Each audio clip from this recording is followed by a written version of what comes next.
নমস্কার বন্ধুরা, তো চলে এসেছি নতুন একটি ভিডিও নিয়ে।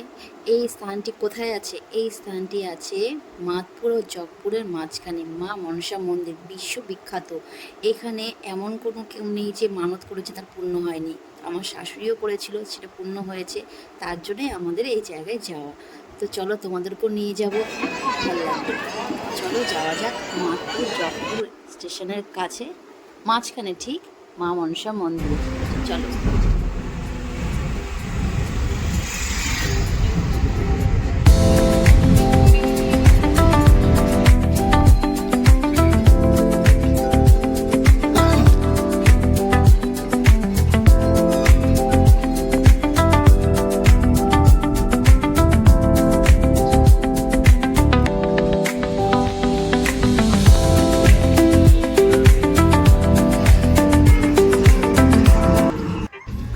প্রায় 3.5 ঘন্টা আমরা গাড়িতে রয়েছে, এখন অবশ্যই পৌঁছলাম। এটা মানে নতুন করেছে মনে না, মাটি টাটি কেটে।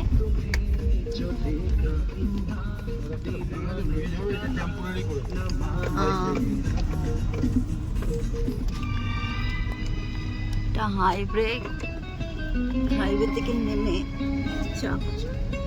অনেকে আসছে মনে হচ্ছে পুজো দিতে, জানো অনেকে। হ্যাঁ সেটাই তো বলছি, দেখেছো লাইন, প্রচুর লাইন।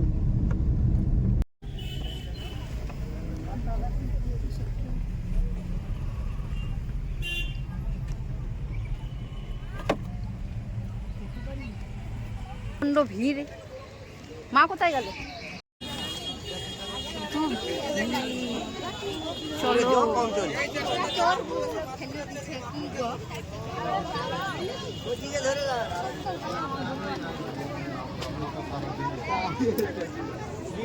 সেই পুকুর, ট্রেন যাচ্ছে।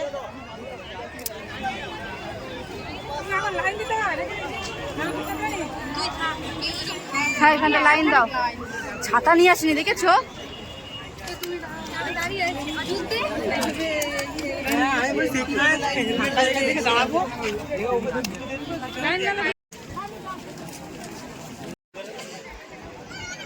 স্নান করে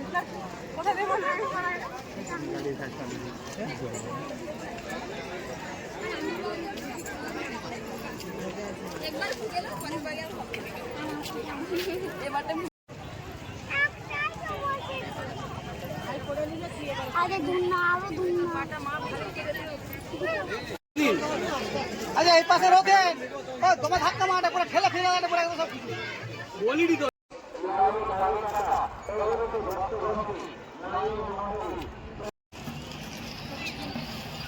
তো এখানে আমি দাঁড়িয়েছি লাইন দিয়ে, ওখানে ও মা ওরা স্নান করতে গেছে, আমার স্নান করা হয়ে গেছে, তারপরে আমি লাইন দিয়ে দাঁড়িয়েছি। ওই দেখো দেখা যাচ্ছে আমার শাশুড়িমা বসে আছে।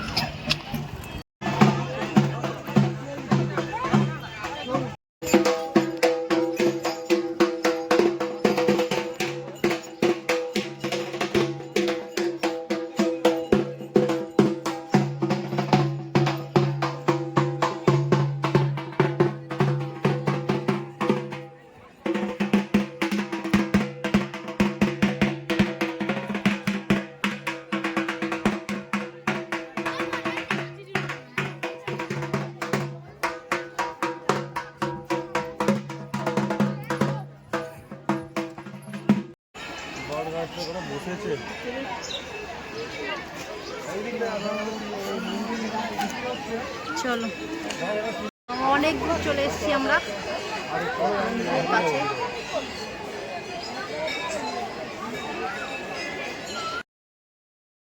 তো দেখতেই পাচ্ছ উপরে যে ছবিগুলো রয়েছে, এটা বিমলা লক্ষিন্দরের যে ঘটনাটা ঘটেছিল সেই ঘটনারই ছবিটি তুলে ধরেছে। তো এই মন্দিরটা দেখো ছাদ দেওয়া নেই, এই মন্দির যতবারই ছাদ দিতে গেছে ততবারই বাধা এসছে। ওর মা চায়নি যে মা বাধা অবস্থায় থাকুক, মা খোলা স্থান চেয়েছে, তার জন্য এই মন্দিরে কোনো ছাদ দেওয়া যায়নি। আর তারপর থেকেই মানুষের ভিড় প্রচণ্ড ভিড়। আর এখানে অরিজিনাল বাস্তব যারা যারা মানত করেছে তারাই সফল হয়েছে। তো তোমাদের কেউ যদি আসতে ইচ্ছুক হয় তোমরা এসো, খুবই ভালো লাগবে। তো কিভাবে আসতে হবে, আমি যেহেতু ব্যান্ডেল থেকে গিয়েছি, আমরা গাড়ি করে গিয়েছি, গাড়ি করে প্রায় 3 থেকে 4 ঘন্টা টাইম লেগেছে। তোমরা কেউ যদি ট্রেনে আসতে চাও তাহলে যদি ব্যান্ডেলে যারা থাকো তারা ব্যান্ডেল থেকে হাওড়া যাবে, হাওড়া থেকে মেদিনীপুরে যে লোকাল ট্রেন আছে সেই ট্রেন ধরবে। ট্রেনে মিনিমাম 2 থেকে 2.5 ঘন্টা টাইম লাগবে। জবপুর নামতে পারো, মাতপুরে নামতে পারো। সেখানে যদি টোটো বা অটো মানে কাউকে বলবে যে আমরা মা মনসা মন্দিরে যাবো, তো তোমাদের নামিয়ে দেবে। চলে এসছি আমরা মন্দিরের সামনে।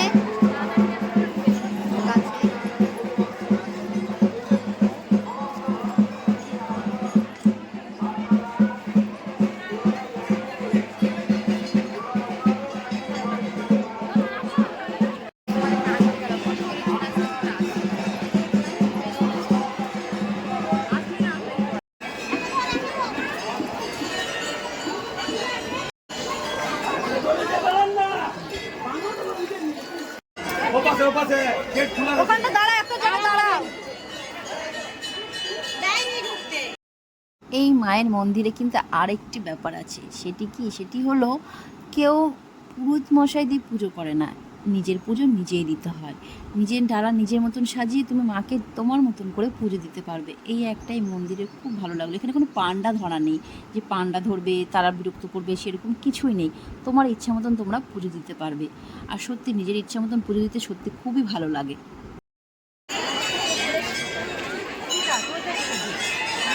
আমরা এসছি ঠিক মঙ্গলবারে, শনি মঙ্গলবারে বেশি ভিড় হয়, তো তোমরা শনি মঙ্গলবার ছাড়াও আসতে পারো। এই যে দেখছো এখানে, এইটা পিতলের যে বেদিটা, এই বেদিতে একটা পিতলের পদ্ম ফুল আছে, আর পদ্ম ফুলের যে পাতাটা, সেই পাতাটাও আছে। আর এখানেই আছে মা। তো এখানে সত্যি সত্যি মা আছে। এই দেখো, এই যে ঢিপিটি, এই ঢিপিটির মধ্যেই থাকে। এখানেই সবাই দুধ, তারপরে মিষ্টি, যা যার আছে তা ঢালে। আমি এটা না অনেক সিনেমাতে দেখেছি, ফোনে দেখেছি, কিন্তু আমি কখনো অরিজিনাল দেখিনি। এই ফার্স্ট দেখছি। দেখে আমার সত্যি শরীরের মধ্যে একটা অন্য অনুভূতি হয়েছিল। তো দেখো, সবাই এখানে কাপড় ছুঁয়ে তার ঘরে সে কাপড়টি নিয়ে যায়। আর এখানে সব থেকে বড় ব্যাপার কি, এখানে প্রচুর দর্শনার্থী আছে, প্রচুর ভক্তরা আছে, যারা সত্যি উপকার পেয়েছে। তোমরা যদি পাও, তোমাদের বারবার করে বলছি, একবার এসো। জানাই আন্তরিক শুভেচ্ছা ও অভিনন্দন। যে সমস্ত পুণ্যার্থীগণ এসেছে, যেমন মানসিকের হাত, আমাদের হলো পাতা, প্রতিমা, ঘন্টা বাজাও।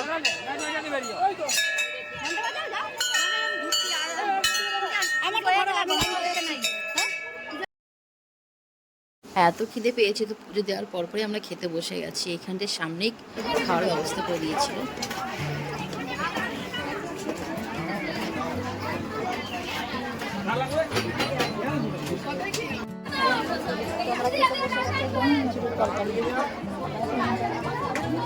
লঙ্কা নিলে না একটা? দেখো এত জিনিস আছে, কি লাগিয়ে দেখো।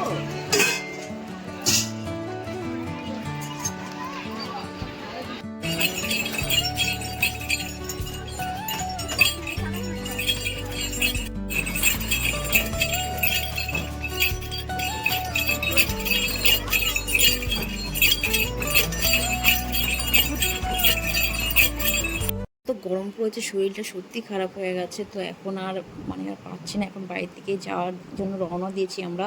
তো তোমাদের ভিডিওটা ভালো লাগলে অবশ্যই লাইক, শেয়ার, কমেন্ট, সাবস্ক্রাইব করো। পরবর্তী ভিডিও বানাতে আমাদের উৎসাহ হয়, অনেকে উৎসাহ হয়। এঁটেল মাটি, যেদিকে তাকাবা সেদিকেই ধান। এটা উপর দিয়ে দেখতে কেমন আরো মাঝখানে দেখো আবার গাঁদা ফুলের